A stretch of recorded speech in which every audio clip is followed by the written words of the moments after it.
Non-dualism, often denoted with the Sanskrit terms Advaita or Advaya, is a metaphysical concept that literally means not two. It is both an ontological claim about the nature of reality and a description of the mystical experience. In all of the world's philosophical traditions, speculations about the nature of reality are pervasive. One of the recurring questions is, how many things are there really?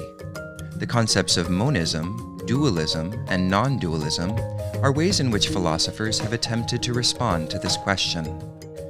Monism either declares that everything is one and that difference is, in some sense, not real, or it declares that difference is real, but it is ultimately made of just one thing or substance.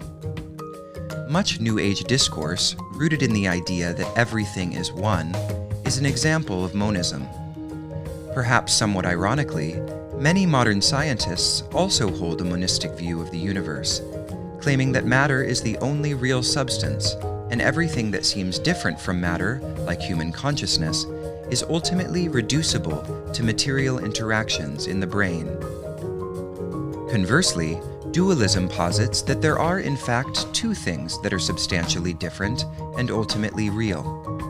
In the Western philosophical tradition, the most famous dualist was René Descartes, who argued that two things, res cogitans and res extensa, or thought and extension, are ultimately incommensurable ontological principles. Non-dualism can be seen as striking an interesting balance between the two perspectives of monism and dualism, because it isn't saying that there is one thing or two things, it is saying that there are not two things, or that reality is other than two.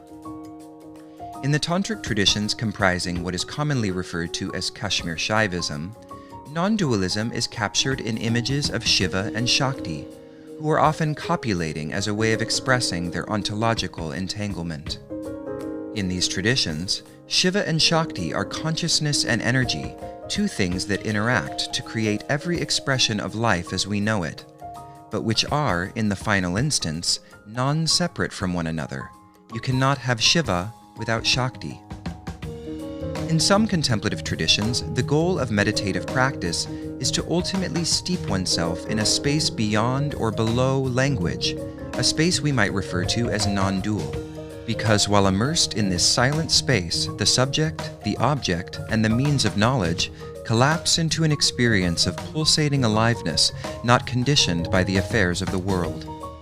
When we come out of meditation, we take a little bit of that nourishing wisdom with us, hopefully integrating it into our waking life, our commitments, and our relationships.